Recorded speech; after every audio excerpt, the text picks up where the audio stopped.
जय माता दी सभी को, हर हर महादेव। जैसा मैं हमेशा सभी को बताती हूँ कि चाहे खाना हो या घर का कोई भी कार्य हो, सारे कार्य मैं खुद से ही करती हूँ। अब से नहीं, गुरुजी के टाइम से क्या भाई, जब से शादी हुई जब से मैं खाना खुद से ही बनाती हूँ। दूसरा यहाँ काम करने वाले थे, फिर भी मैं खाना खुद से ही बनाती थी। दाल सब्जी चाय वगैरह सब गुरुजी को मेरे ही हाथ की पसंद थी, और अमन को भी, और मुझे खुद को भी, पता नहीं क्यों। और फिर हम लोग जिस फैमिली से आते हैं, यहाँ पर काफ़ी मसाले वाली सब्जी खाई जाती है, क्योंकि यहाँ लोग बाग अपनी टेस्ट का बहुत ध्यान रखते हैं हर चीज़ में। तो आज आप लोगों को मैं बता रही हूँ, मैंने घर के बैंगन और टमाटर की सब्जी बनाई है। सारी चीज़ें यही है, धनिया वगैरह पुदीना सब कुछ हमारे आश्रम के ऊपर ही है।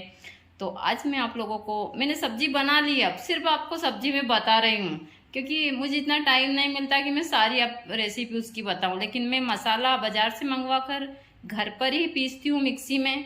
दूसरी चीज़, वही मसाला मैं डालती हूँ। हम बाजार से मसाला नहीं लाते हैं, हम खड़ा मसाला लाते हैं जिसमें सारी चीज़ें डली होती है, और पीस कर फिर मैं सब्जी में डालती हूँ। तो मैं आप लोगों को बताती हूँ बैंगन और टमाटर की सब्जी, जो हम डेली यूज में इन चीज़ों को लेते हैं, इसी चीज़ से मैं सारी चीज़ें बना।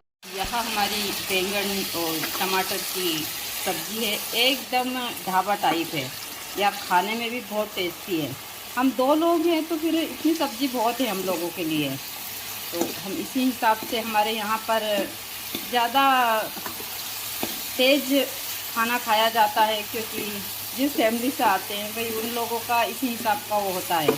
तो यहाँ जो सब्ज़ी है बहुत टेस्टी होती है, और सारी चीज़ें इसमें ज़्यादातर धनिया वगैरह सारी चीज़ें घर की होती है। तो यही सब्ज़ी है बैंगन और टमाटर की, बहुत ही टेस्टी सब्ज़ी है। यहाँ इसी हिसाब से हमारे यहाँ का खाना, डेली का खाना इसी हिसाब से बनता है।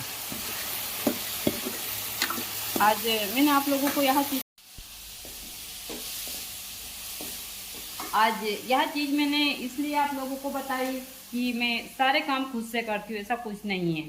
चाहे कोई सा भी घर का काम, सारे काम काज मैं इसी हिसाब से करती हूँ। यहाँ आश्रम के ऊपर जितने भी काम हैं, चाहे पेड़ पौधों की देखभाल करनी हो, दूसरी भी सारी चीज़ें मैं इसी हिसाब से करती हूँ। और हमारा किचन और इसमें कोई ज़्यादा फासला नहीं है।